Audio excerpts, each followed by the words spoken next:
Hello and welcome to Xtalks Spotlight, illuminating insights from subject matter experts and industry thought leaders. I'm Sonia Hunt. In this episode, we're asking the question, are your rare disease drug development goals addressing the challenges today's patients are facing? With more, here's Vera Kovacevic. Thank you, Sonia.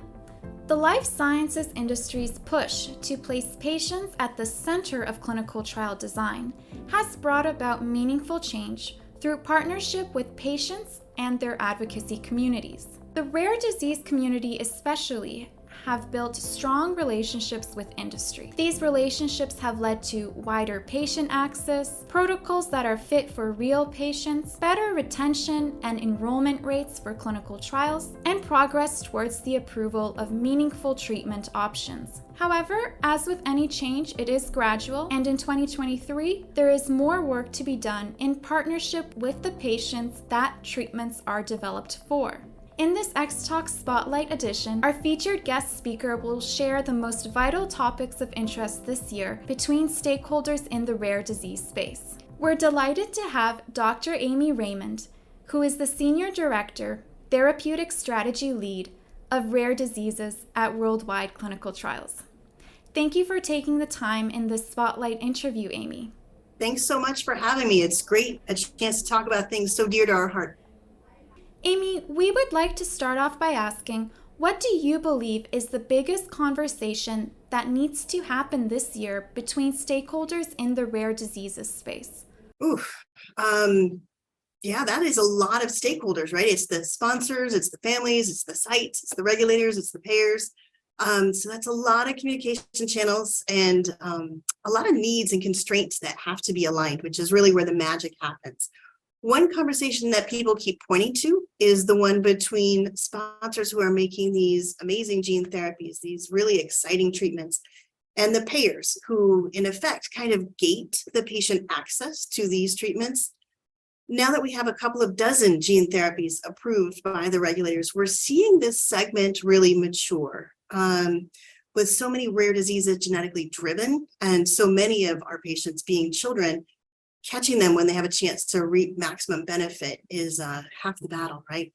But a lot of communities are seeing these gene therapies as potential real game changers. And we've seen in recent years investment flow to those particular biotechs, but it's a new paradigm for all of us. You know, how do we price and structure payment for single administration treatments? I don't think any of us knows exactly how that will work out, but I know that the issue is big enough, weighty enough, pressing enough that I have no doubt that the necessary people will keep coming back to the table time and again until the needs are met. For the here and now, though, I think one critical conversation this year is really a continuation of the conversation between rare disease patient communities and the sponsors who are working so hard to bring them new treatments. As an industry, I think we've made terrific progress. You know, for example, for the most part, developers today see the need to make sure we're truly measuring the symptoms that matter to a particular community. An increasing number of our biotech partners have an advocacy professional inside their house, which is terrific and reflects the level of respect for engaging with that community. But truly, too often that person is siloed from their clinical operations. You know, I'd say we've evolved, but still have plenty of room to grow. It's become much more the norm to engage with communities at some point in development, which makes the median conversation, right, that middle conversation, not so much, you know, we have to make sure patients are involved, to now being much more about how do we make sure that programs are truly partnering with the patient communities rather than tokenizing them or seeing the relationship as something that would be leveraged, you know, as a mitigation step for recruitment. And as the ecosystem evolves, you know, roles for rare disease advisors such as myself continue to change over time. Tons of fun, you know, it's a great opportunity for us to be providing input to teams, whether they have their own advocacy or not, giving them a strategy or even just a gap analysis on what they have in mind, because really fostering and supporting the relationship between the sponsor and the community is great for the trial as well as for the program overall. Thank you for that valuable information. We would like to know what patient communities and advocates are most focused on this year with respect to drug development. Yeah, it's a really great question. I do not want to second guess anyone. So my immediate answer is let's make sure we're all showing up and listening in the rare disease awareness events during Rare Disease Week at the end of February. As a matter of fact, our own team are hosting a discussion panel with several leaders from across rare disease patient communities. It'll be a chance for us to all come together following Rare Disease Day, reflect on the conversations we've had, messages we've heard. And I think conversations like that one, that discussion forum, are where we'll be able to hear directly from community leaders on what their focus will be in the near term. So, Amy, Worldwide is known for prioritizing a strong partnership with the sponsors they work with. What does that partnership look like for a rare disease study? Good question. Well, I came to Worldwide for the people, right? The people who live the culture here every day, set forth by our founders who are still here, very much involved in what we're doing. But just as importantly, the people in biotech, who are our partners, the people outside of Worldwide, they're the ones doing really exciting development programs. And that's the place where it's really poised to move the needle for rare disease patient communities. And so many of us, the patients, the sponsors ourselves, we all have the very same goal, trying to come up with safe, effective treatments for these patients and their communities. I would say the overwhelming majority of our drug development partners are in that small to mid-size range. That's really what we're built for. That's why, we say that we're large enough to matter. We're working around the world in 60 different countries, but still small enough to care. Still have the chance to have executives on governance for each of our programs. Really, there's not much in the way of an escalation path because the communication flows so clearly here. But especially in drug development, which, that happens with the smaller, leaner biotech teams by and large, those in that segment, we're often looking at more global trials. And so we know having that global reach can really matter, but the need to pivot very quickly and make decisions really quickly, I think those really feed into that partnership where we get to be an extension of their team. They have accessibility to our own executives. Really working with a lot of trust, all towards the same goal. Thank you so much for those insights. To follow up with that, what concerns or questions frequently come up during conversations with the rare disease sponsors you work with? Yeah.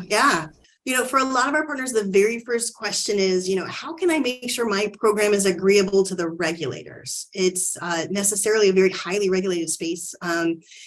And even really successful, highly experienced folks on the sponsor side of the table, even if especially if they've spent their career on that side of the table, they won't have had the chance to see quite so many things over time, the 30 years that Worldwide's been around, but also in the course of a year, right? So often that's a chance to sit down together and learn about what are some of the trends we're seeing, how are things flowing, what are regulators looking for now? Not that the regulation isn't very clear, but rather there are trends and nuances over time for what they're looking for.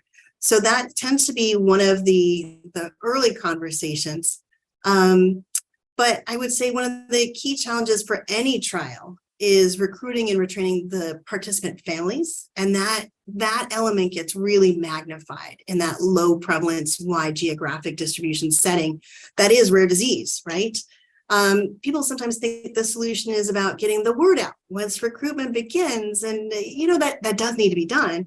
But really, we look at it, the recruitment begins all the way back at the design stage, right? So it's having our team sit down with them, make sure the trial is truly fit for purpose. And that's from everyone's perspective, from the site's perspective, from the patient's perspective and their family perspective. How do we operationalize the trial in such a way that it's achievable for families and also sustainable so that we're retaining them? Thanks for sharing. May you tell us what are some trends you are seeing in the evolution of rare disease drug development? Yeah, great question. I don't have a crystal ball, but when I think about trends, what drives those trends? So what are the drivers of those trends? I would say right now, it's things like data, things like finance. Finances in 2023 are not quite the same as they were 3, 4, 5 years ago, right? But at the same time, we have a lot more data access, data use happening that I think they almost balance out, not quite. Over the last year, we've seen Rare X merge with Global Genes, and I think together they're going to be an unstoppable force for positive progress. And Rare X helped us all understand that there are even more rare disease patient communities than we thought.